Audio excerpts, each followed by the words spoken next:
Thank you, darling. It's interesting how the truth can sometimes seem might malleable, depending upon your point of view. Like how those dime novels make you out to be something you're not? Jack, don't be starting trouble. No, he's right. They do tend to exaggerate. Did they exaggerate your part in taking down the Daltons? Well, I was there in the flesh, boy, so I saw what happened firsthand.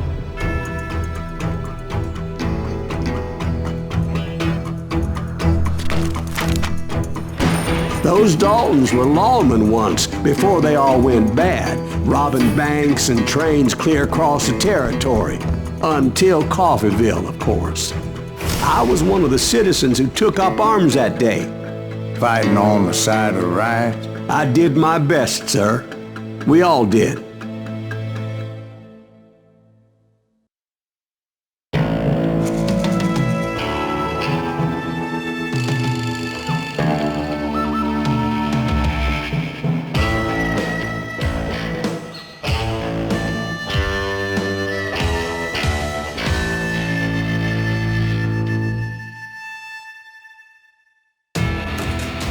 It was early morning.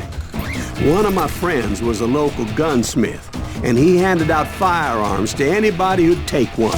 You see, the Daltons got it in their heads to rob 2 banks at the same time. 2 banks on the same damn street. The story was Bob Dalton's girl was always riding him about how he had no ambition. Oh, you're nobody next to Jesse James, she'd say. Finally, the bastard took his brothers to Coffeeville just to shut her up. Well, the locals recognized the Daltons right off. Before they could get away, half the town took up arms to defend their property.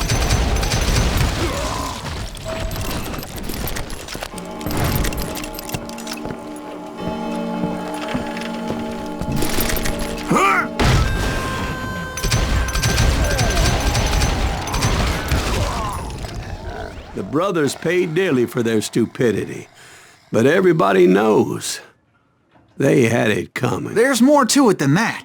I read all about that day, so I know for a fact that it went down very differently. First of all, it was high noon. A posse of U.S. deputy marshals were on the rooftop across the street.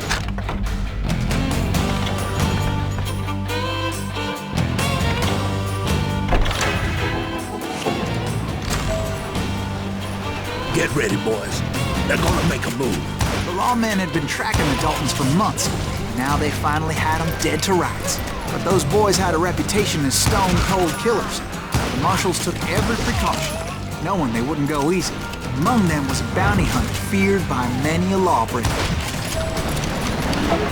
This man had no intention of letting the Daltons slip away.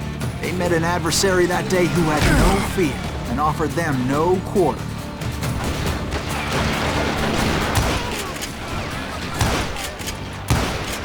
The marshals tried to get the Daltons to surrender. They'll give up eventually.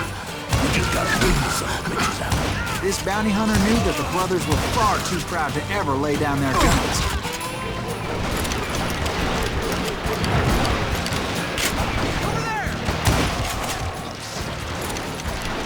He went in there alone to confront those criminals.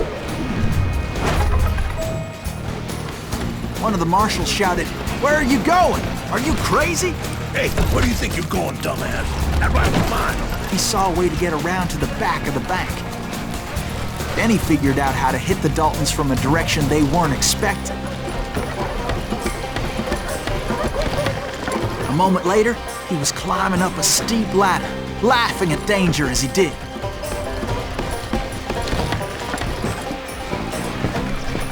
It was brave men like him who risked their lives to tame this wild country.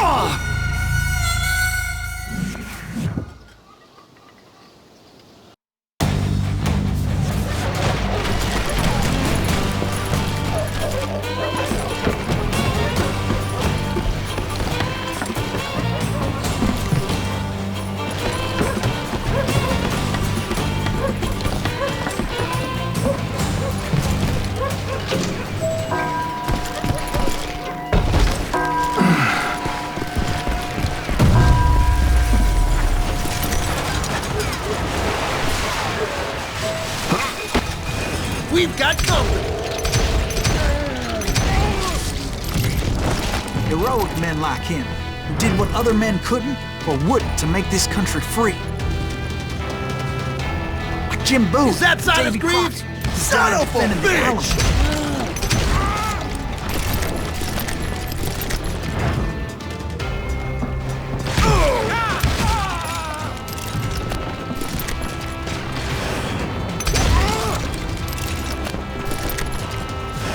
Alamo. Now you're really pissing me off!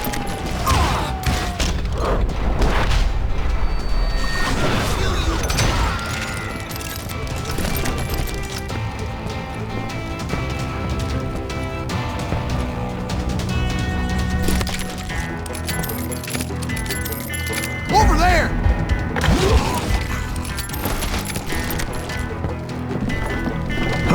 That's Silas Greaves!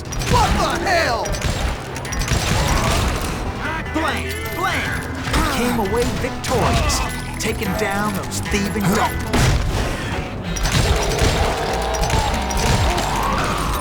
His name was Silas Greaves, and when the dust finally settled, he was the last man standing. Sorry, kid, but that just wasn't the way it happened.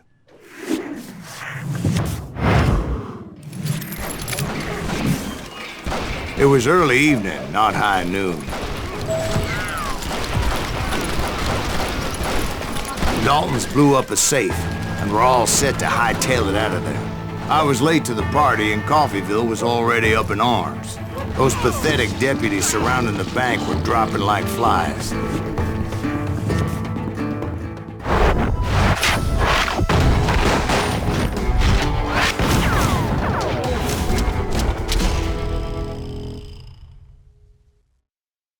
I'd been tracking those jokers for months, waiting for them to do something reckless. Thank you! And finally, they did. Those stupid bastards decided to rob two banks at the same time in the same town where everybody knew them. But they still had friends in Coffeyville.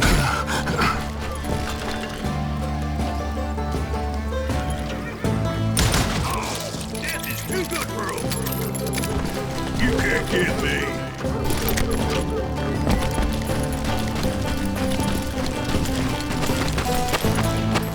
Hey, you guys evil?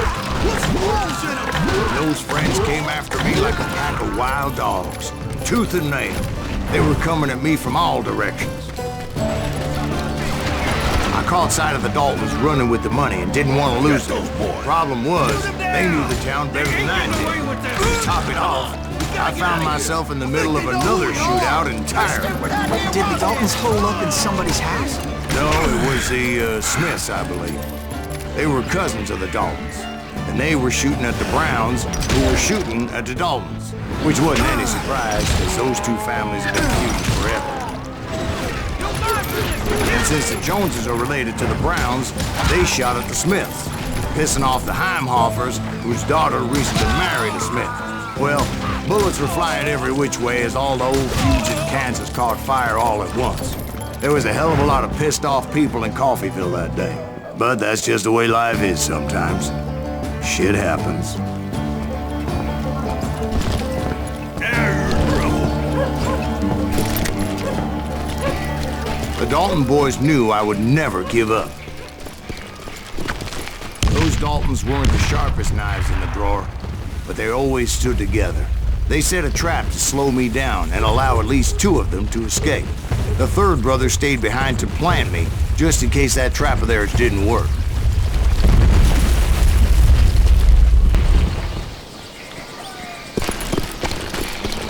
It was Emmett, the youngest, and he decided to stand his ground and face me down. I ain't afraid of you, Silas Greaves. This is where it ends for you. He was determined to protect his brothers. I understood how he felt.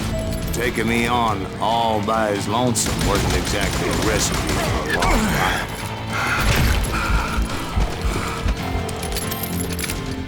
You ain't getting by me, Greaves.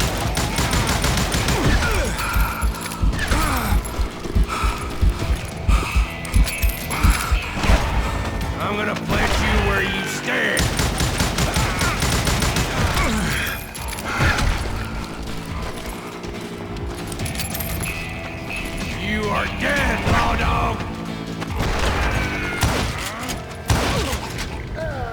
But Emmett Dalton survived the robbery in Coffeyville. He's the only Dalton who did.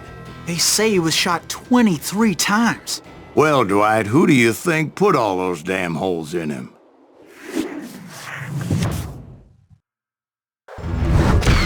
But I have to admit, that boy had grit.